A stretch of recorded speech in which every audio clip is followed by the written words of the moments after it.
you learn this as a clinical psychologist, and you know this generally, unless you're an extraordinarily fortunate person.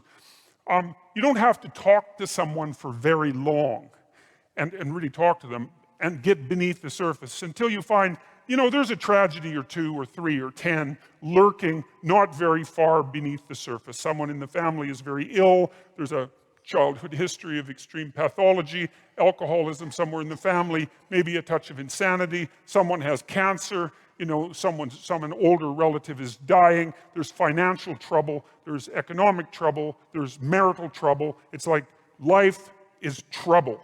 And now, that doesn't mean it's all trouble, but man, it's trouble. And sometimes it's a lot of trouble. And sometimes it's so much trouble that you can barely stand it. And you see that because people get depressed and they commit suicide. And the reason they do that is because they think not being is better than being. And that's quite the decision, So, and it's not that uncommon among people who are depressed.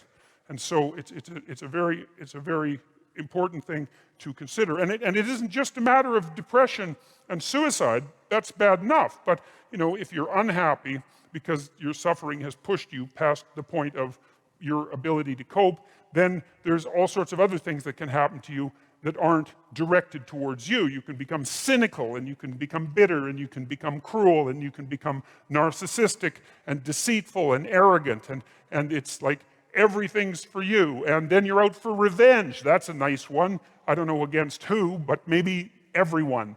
Maybe even including you, because you're not happy about the role you've played in generating your own misery. I mean, there's a lot of darkness underneath the suffering. And so, and that's an ever-present existential danger for human beings. We're aware of the future.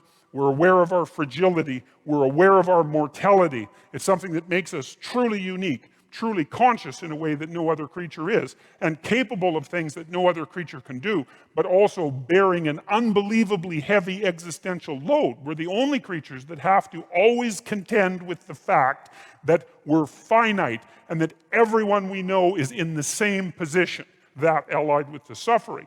And so that's there all the time.